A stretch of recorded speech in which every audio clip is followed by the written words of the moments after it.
need to talk about the privilege of having long, fully densed hair. My hair is long because I like my 4C hair. It's always the girl with long hair talking. Who? So apparently, if you have long natural hair, it is not considered an unfair advantage to suggest to other black women with short, fine, 4C natural hair to wear braids or mini twists without extension.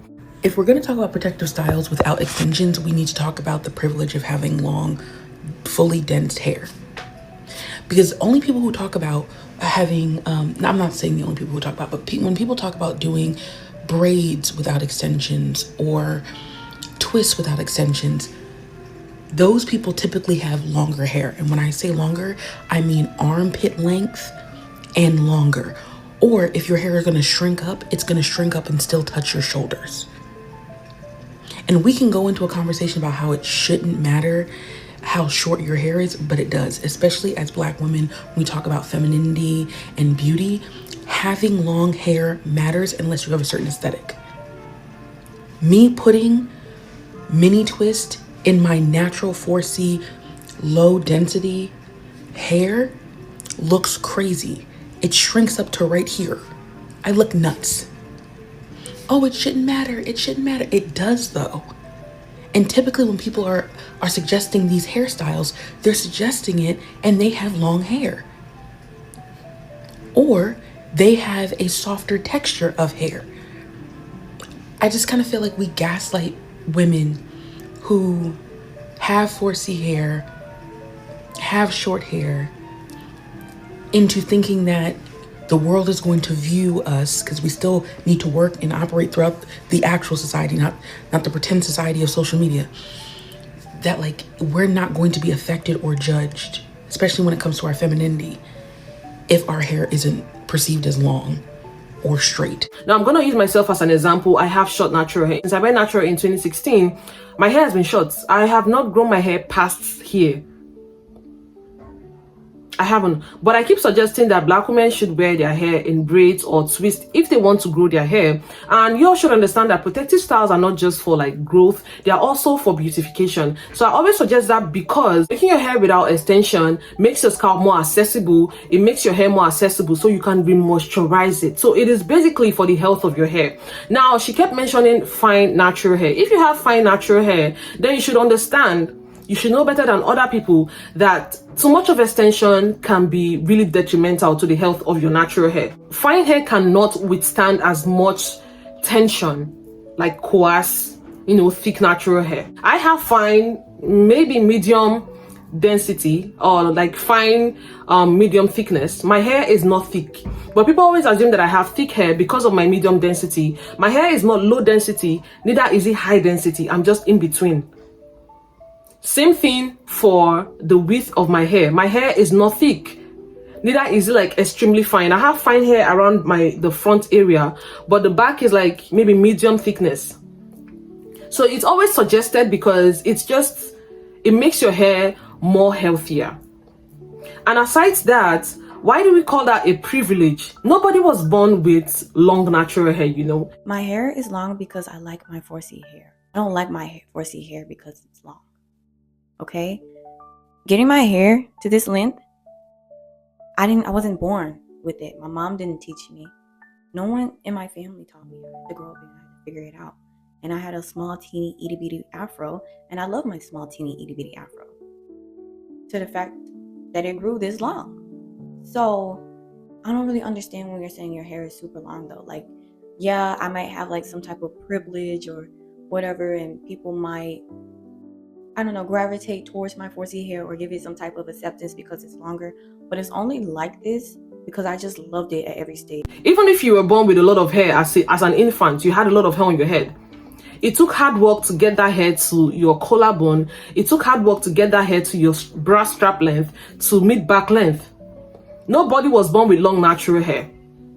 So calling it a privilege is kind of off to me because it is achievable. It is something that you can achieve just like they achieved it. they work hard, they put in effort to grow their hair. That video just makes it sound like, oh, they were just born with long natural hair and they're out here giving advice to people. It's always the loose textures talking. It's always the girl with long hair talking. Who can talk then? Let's not forget the primary spokesperson was run off the internet. This is my experience, and maybe you guys can relate, but the most anti-black comments I've received is from people who look like me, not the people who are on this quote-unquote pedestal. May you experience more texturism, having a tighter texture of hair? Of course. There's many reasons why you might be traumatized surrounding your hair, and it's okay to have those feelings. But it's damaging to assume that somebody hasn't gone through any hardships just because they're lighter than you, or because their curls are looser. Not everybody's going to relate to your experience one-to-one. If you're going to discredit somebody for the points that they made. I hope y'all are hearing what I'm saying, but do not be quick to discredit somebody who's lighter skinned than you or has a looser hair texture. Assess the points as they are. So if I become rich tomorrow and I'm advising other people that, that are still struggling financially,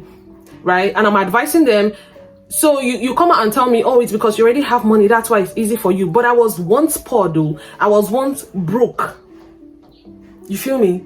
I was once broke, and now I'm coming here to share my experience. I'm coming here to tell you something that can help you, that is going to be beneficial for you. And you'll be like, oh, it's because you are privileged to be rich. That is why it's easy for you to see. It is achievable. I'm not talking about wealth, because you literally have to work really hard to be financially independent. But I'm talking about our hair. Suggesting that you do this, suggesting that you do. We all had TWA at some point. Before your hair got here, you had TWA. You were literally bowed.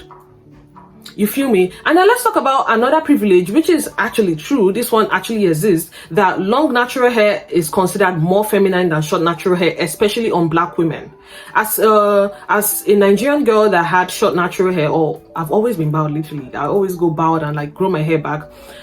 I was called a man. I've been called a boy before, or I've been told that I look like a guy because of my short natural hair. I had this experience as recent as last year when I was serving, when I wore my short natural hair, and they told me that I look like a boy. It's crazy. But long natural hair, aside from the black community or like our own community with natural hair, even out there, it is considered more feminine when you have long natural hair. So long natural hair being feminine is a universal thing. Do you understand? It is a universal thing. I understand that there is struggle with fine natural hair. This is coming from someone with fine natural hair. But then you need to put in the effort. You need to work on your hair to be able to achieve that length that someone who is now privileged to advise you, they've gotten to. If we're going to talk about protective styles without extensions, we need to talk about the privilege of having long. I'm going to say this with the utmost respect, okay? I believe that we can have empathy, we can have these conversations, we can acknowledge privilege in all of the things. However, we can also acknowledge that we have to thrive despite that. We have to try to love ourselves despite these things, because we keep having these conversations and it's just like, okay, so now what? Where do we go from here? It's not gaslighting for somebody to tell you that you need to love yourself or that you need to try despite those things. It's not disregarding your situation. It's not disregarding your feelings, but it is a fact. We all went through that ugly stage. We all went through that awkward stage. If I were to do mini twists right now, my jumps will be up to here. That's just how my hair shrinks, right? Like, I don't even know my hair story. My hair, I used to be bald-headed in middle school, like straightened hair up to here. Like, I had it bad. And even when I first went natural in 8th grade, like curls was like, my hair was just so short. It was a TWA. But my point is, you have to go through that stage. We're not going to progress if we don't let ourselves go through those stages. And respectfully, we're not going to progress when in the comments, people are saying things like, oh, I don't like to look like a civil rights activist. And you're saying facts, like no shade, but that doesn't help us progress either. Is it going to be gaslighting now to tell you, hey, you shouldn't say that because we're not letting you acknowledge your feelings? That's kind of, no. We all had and have to take the time to learn our hair and be comfortable going through those stages. And if you're not, cool. But if you're not, then don't have that conversation, and don't get mad when people try to tell you got to do that. It's not gaslighting you or disregarding your feelings to tell you those things. And like, no shade, there's a lot of projection in that comment section, and it keeps reiterating what I'm saying over and over about how we talk about our hair. Like, yes, you can have your feelings, but you can also acknowledge that the way we speak about our hair is harmful as well as the hierarchy and the standards. All those things are harmful, but we have to get through that. Can somebody explain to me what's wrong with looking like a civil rights activist? Because I know we can't be talking about those women that paved the way for us to wear our natural hair today and other civil rights as well. And when it comes to this conversation revolving around natural hair and texturism, those choice of words are that deep. Because at the end of the day, at the root of texturism, it's just self-hate and white supremacy. And until we address the internalized texturism that we all have, myself included, you'll never be free. This is my natural hair after my first big chop. Look how damaged it is. You know why it was so damaged? Because I couldn't keep my hands off that flat iron. In my mind, I was already conditioned to think that my hair isn't done unless it's straight or presentable in a certain way. Every time I saw a piece of my natural hair texture peek out, I'm taking that flat iron straight to the head. Although I disagree with her texturist comments, Devin was right about one thing. There is a hierarchy in the natural hair community when it comes to different textures or looser textures or even the length of your hair. When I big chopped my hair those first 2 times, it took so much for me to even rock my TWA afro at the time. But I took out the time to unlearn those things to progress, and here I am today. And even though I don't agree with some of the choice of words that African hair God used, he was right about one thing. When it comes to wanting to wear your natural hair, if that's something that you want to do, you do have to be fearless. You do have to be confident in yourself. You do have to know who you are in the end. She made a statement that people with long natural hair, it's easy for them to suggest, for you to do certain things with your hair, or people with softer texture of hair. And my question is, what do you mean by softer texture? Is it looser coils? Is it like people with loose coils, looser curl patterns? Is that what you mean? Or people with so I don't understand, because if you're saying maybe a black person with 4C hair or with long natural hair that is soft, I want to tell you that if you have fine hair, there is 100% that your hair is soft. If you have fine hair, your hair must be soft. Even people with thick hair, they have soft hair. Soft hair is from hydration. Yes, the thickness might make it feel like really strong. I don't know how I'm going to use it, but maybe the thickness might make it feel somehow in like the texture when you feel it with your hands compared to when you're touching someone's hair that is fine. So if your hair is fine, or even if your hair is, in fact, if you have natural hair that you take care of, your hair will be soft, because that is the role that moisture plays in our natural hair.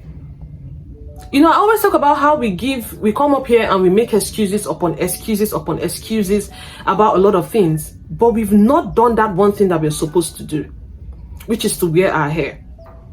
That video to me in general is kind of like discouraging people to do things for our hair. And I said in one of my videos that because of the fact that we keep holding on to our past trauma, that is why we are still stuck. Oh, society said this, society said that.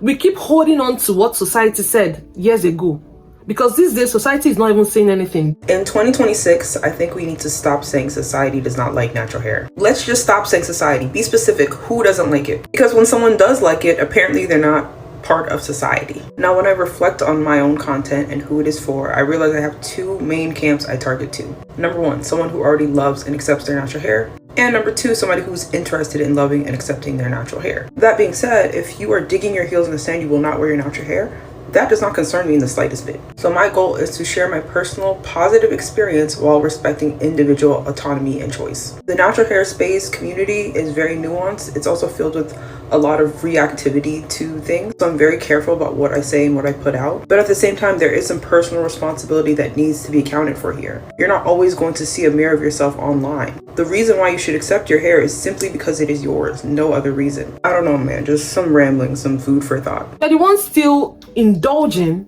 we're the ones still pushing that narrative, because we're the ones making more videos about how difficult our natural hair is. Y'all tell us to wear our natural hair, but then when we do, y'all say it's short and ugly. No, we don't. Those are 2 different groups of women. Trust me. I promise you those are 2 different groups of women. Think about it, right? When your mom insulted you for wearing your natural hair, is she the one who told you to wear it in the first place?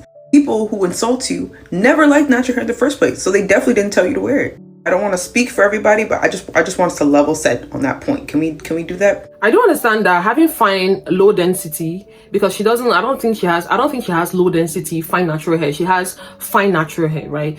But I know that it kind of looks different from like really thick natural hair when in braids or in twists. Now it's up to you to work towards it. It's hard, yes, but you have to do it. You need to try. You feel me? Because the more you wear braids with extension, the more you put your hair, you are making your hair finer than it is already fine.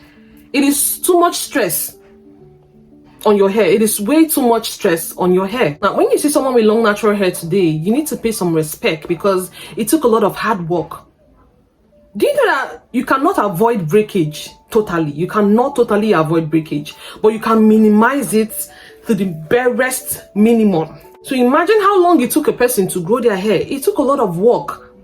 And this person is coming out here to tell you, oh, this is how you can do it. This is what you can do. This is the kind of hairstyles you can do. These are the things that you should stay away from. These are the things that you should avoid if you want to grow your hair.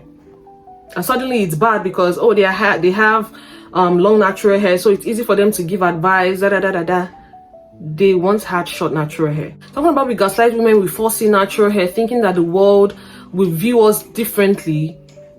So you're going to keep doing the biddings, or you're going to keep doing things to please the world, because the world cannot adjust to the fact that you as a black woman, you are embracing your natural hair.